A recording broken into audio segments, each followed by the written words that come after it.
party, that it's really about we are all in this thing together. And as I think about, for example, the American West, my mom's a cowgirl, she's from Montana, and the idea of the barn raising. And that, you know, those are things that pioneers, when we call them pioneers, we think of sort of radical individuals, but in fact, pioneers really didn't go it alone for the most part. I mean, certainly there was a lot of solitude, but when it was time to start your homestead and build your barn, you know, your neighbors from the next homestead over and the next homestead over came and helped do the barn raising together with you, and you in turn did the same for them. And there was a real recognition that we're only going to make it out here on the frontier if we're in this together, and there's mutual support.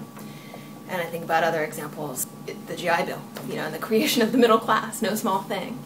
and how there wasn't an expectation that when the GIs came back from World War II that they were going to go it alone. There was a real value statement there that we're going to be there as a community, as a nation, to support these mostly men at the time, some women, and you know, give them a launch, give them a boost into success in the rest of their lives. And that was such a huge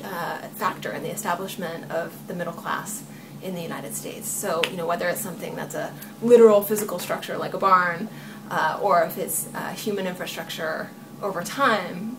like giving so many people access to higher education and a more prosperous future for them and their families, this idea that we're all in it together is really salient throughout history, and I really see that embedded within the principles of the Democratic Party.